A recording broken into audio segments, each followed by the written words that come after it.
Yo, welcome on into the show. You're watching Philadelphia Eagles now. My name is Chase Sr., and as always, no matter where you are or how you're tuned in, thank you so much for making today's show a part of your day. Coming up, the Eagles might catch a huge break in Week 1 against the Dallas Cowboys. That game is going to be here before we know it.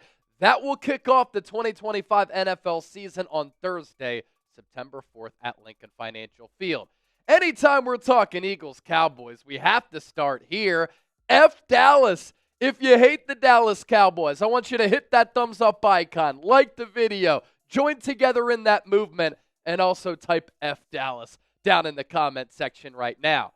You all know how I feel about the Cowboys, and if you don't, this is how I feel about the Dallas Cowboys. I went to the Star in Frisco back a couple of months ago. That's where the Cowboys practice facility is, and I'm not going to lie, it's a pretty cool complex. All of these lavish and nice restaurants, and Jerry Jones has really been able to build up that shopping restaurant complex. And again, that's where the Cowboys practice facility is. Outside of this facility, you see all these Cowboys players who are remembered. There's this little turf field here. I saw that turf field, and I said, I can't miss my opportunity to walk up to that Dallas Star and act like Terrell Owens did all the way back in 2004. Wipe my feet with that Dallas Star. And in my head, I was saying, yeah, F the Cowboys, go Birds, Philadelphia, Super Bowl 59 champs. Anywho, had to rant. Look ahead to Week 1, Thursday Night Football. This game will begin the 2025 NFL campaign. And with that, that will start the Eagles' title defense. Philadelphia, 14-3 last year, ended up with one of the more impressive Super Bowl victories that you'll ever see. And then the Dallas Cowboys, disappointing year, had a lot of injuries on both sides of the ball. They went 7-10, and Mike McCarthy was not retained. That game going to take place, as I noted, September 4th, South Philadelphia at Lincoln Financial Field. And what a flex for the Birds that night. In front of a crowd that will be having drinks and tailgating all throughout the day, throughout South Philadelphia, sports complex and surrounding areas, the Eagles will hoist their second Super Bowl championship banner right in front of Jerry Jones and Dallas. The forecasted win totals for both of these teams looking ahead to the 2025 season, the odds makers aren't really high on Dallas looking ahead to the 2025 season. 7.5 is their forecasted win total. And then for the Eagles, coming off the heels of that Super Bowl win, 11.5.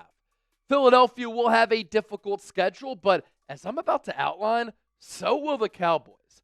Now, at the start of the show, I had posed this question. Could the Eagles get a break in Week 1 against Dallas? Let's run through all of these different things that I want to give you here on the show, and you'll come away from it being a more informed Eagles fan, and you'll have some more knowledge on the Dallas Cowboys as well. How about this? The Cowboys have made the playoffs 12 times since 1998. They are 4-12 in all of those playoff games. They had 12-win seasons in 2021, 2022, and 2023. Those successful regular seasons, anytime you win 12 games, it's pretty damn good. They had nothing to show for it. One playoff victory, and it came in the wild card round in 2022. In 2024, expectations were once again high for Dallas. Cowboys fans everywhere, once again, every year since 95, they were saying, this year is going to be our year. What did the Cowboys do? They went 7-10. And Dallas might look at last year's result and say, it's going to be different in 2025. We have Dak Prescott back. Last year, we didn't have Dak. We're going to be okay.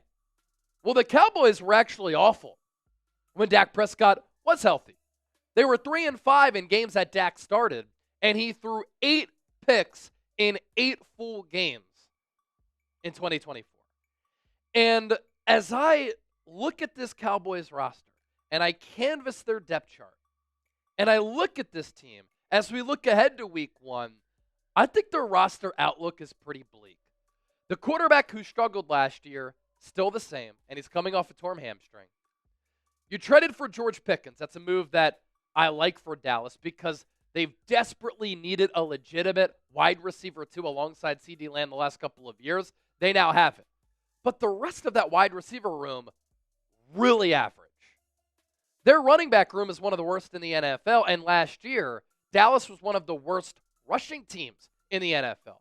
Javonte Williams was one of the lowest graded backs in the game a year ago, and Miles Sanders, he was awful with the Carolina Panthers. After he had a career year with the Eagles in 2022, he got that big contract with Carolina, and he never found a groove. Also, over half of Dallas's defensive starters are going to be the same this year, just like they were last year. And 4/5 of an offensive line that really struggled in 2024 is also going to be the same. The head coach is not the same. Mike McCarthy not retained. The Cowboys pulled a rabbit out of their hat. They surprised everybody in hiring Brian Schottenheimer as their head coach. He was the OC under McCarthy, didn't call plays. When he's had an opportunity to call plays at the NFL level, his offenses have been very vanilla and very average. And he is one of the lowest paid coaches in the NFL, one of the biggest question marks at head coach in the NFL. And I would say that he's a bottom 5, bottom 10 head coach in the NFL as well. Of course, he can change that with what the Cowboys do in 2025, or he could stay there or just be one and done if the Cowboys flop and flounder in 2025. So last year, again, Cowboys go 7-10. You're thinking, okay, they finished third in the NFC East. They're going to have an easy schedule in 2025, right? It's not the case. The Cowboys this year will have the 11th hardest schedule as far as projected win totals for their opponents this year. And as far as schedule efficiency goes, it is actually harder. It's 7th hardest in the NFL. Some of these figures coming from Warren Sharp of Sharp Football Analysis and his 2025 football preview, and some of the numbers that we're about to show you as well coming from this preview book, and they're so fascinating. This is the best book out there if you want to get ready for the NFL season. Here's what Warren Sharp said about Dallas. I wrote in last year's Cowboys chapter that going into 2024, if the offensive line isn't quite as good with the turnover, if the run game is less productive trying to close out games, and if the defense isn't generating turnovers or defensive touchdowns at the rate that the Cowboys have grown accustomed to, the Cowboys may have a 2024 hiccup compared to years past. Let's start with the most important factor in their prior success, defensive turnovers. Under Dan Quinn's leadership, the defense was a havoc-creating machine. From 2021 through 2023, Quinn's last year in Dallas gained plus 130 expected points added from turnovers, which was number 1 in the NFL by a huge margin. Number 2 was plus 104. Number 3, plus 71.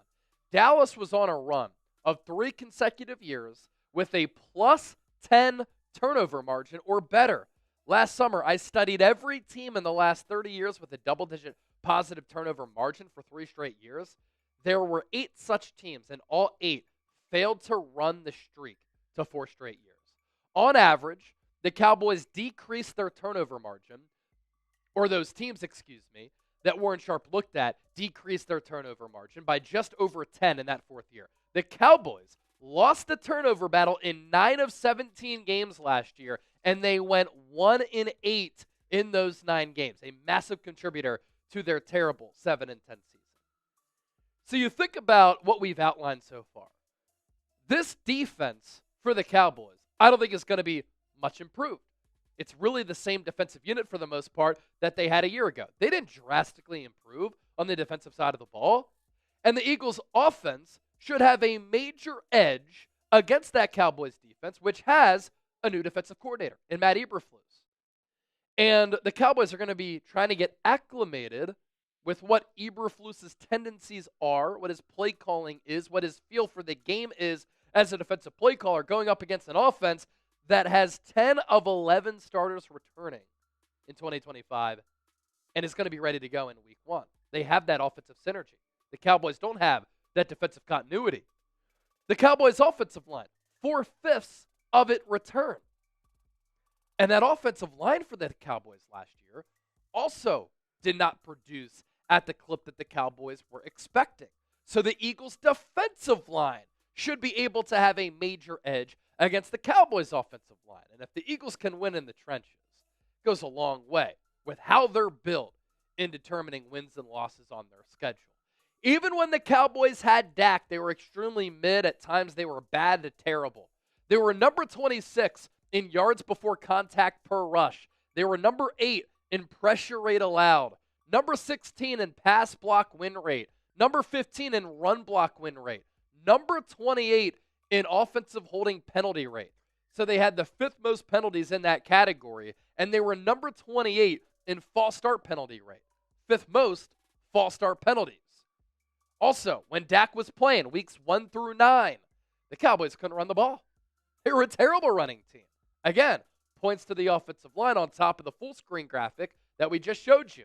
They were number 30 in yards per carry at 3.8, number 23 in EPA per rush, number 20 in success rate at 38%, number 27 in yards after contact per rush at 2.5, and they were 31st, second to last in explosive run rate. This is crazy, especially when you think of how special Saquon Barkley was last year and how many explosive runs he had.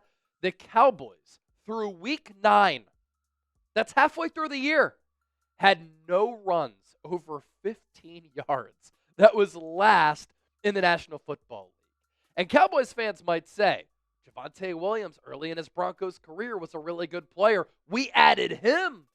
Miles Sanders in 2022 ran for over 1,000 yards. That's why he got that nice little contract from the Carolina Panthers. He's a bargain play.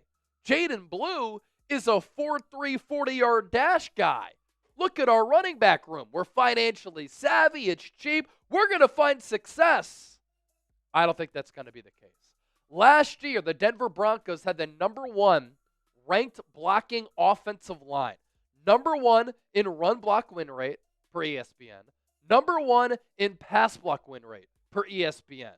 On non-Javonte Williams runs, the Broncos ranked number 1 in short yardage conversion rate, number 3 in 3+ yards before contact rate, number 5 in yards before contact per rush, and number 5 in the lowest stuff rate. Despite running behind that number 1 offensive line, the Cowboys' number 1 running back in Javonte Williams ranked 45th of 47 among running backs in rushing yards over expected, second to last, 46 of 47 in running backs in percentage of rushes to gain more than expected. In addition, he hit 15+ miles per hour on only 10.1% of his carries. That was 39th among 44 running backs. And then if you want to use more traditional stats, here's where Javonte Williams ranked. 46 of 46 in yards after contact per rush. 44th in longest rush for running backs. 42nd of 46 in yards per carry. 39th in fumbles per rush. And 33rd in stuff rate. Cowboys fans, that's your guy looking ahead to the 2025 season. This Eagles defense last year, they fared pretty well against opposing rushing offenses. And so now, on top of what we've already discussed, stopping the run shouldn't be a problem for the Philadelphia Eagles. This is a Cowboys team to me, eye test-wise, when you look at the roster, and then you do some deep dives on some of the trends and analytics, that isn't that talented. And this Eagles team has a very tough early schedule. They had a shorter offseason because they won the Super Bowl. So if this Cowboys game can be a layup, or at least easier, or if the Eagles can get a big break, week 1 against Dallas, that's going to soften what is a very difficult early portion of the Eagles 2025 schedule, a schedule that's one of the hardest in the NFL. You had the Cowboys week 1 at home on Thursday, Night Football. Then you have a little bit of a mini bye going up against Kansas City. Kansas City does play on Friday in Brazil, but they have to travel all the way back to the Midwest. So rest advantage goes to the Eagles there. Super Bowl 59 rematch in week 2. Week 3, you play a Rams team that took you down to the wire in the divisional round. Week 4, you go on the road to play the Tampa Bay Buccaneers, a team that's been a thorn in your side. And then week 5, you welcome the upstart Denver Broncos, Sean Payton, Bo Nix, great defense, number 1 offensive line last year, according to ESPN's metrics, to Lincoln Financial Field. So if you can start off 1-0, gives yourself some wiggle room for the rest of the first 5 weeks here. Also, Dallas from week 12 on, second hardest schedule in the NFL. We love to see a late season Cowboys collapse. Hopefully we see it once again here in 2025. Here are the opponents the Cowboys have to take on after week 12. 14-3 Eagles, they won the Super Bowl. 15-2 Chiefs after that, Super Bowl runner-up. 15-2 Lions, number 1 seed in the NFC last year. 14-3 Vikings. 12-5 Commanders, they made it to the NFC Championship game. 11-6 Chargers. All of those teams made the playoffs. And then one last note that I have to sprinkle out there. Dak Prescott has been in the NFC for 9 years. He has never made it out of the divisional round of the playoffs. How about them Cowboys? Who you got week 1? Type DAL for Dallas, PHI for Philadelphia. You know what I'm doing. It's Go Birds.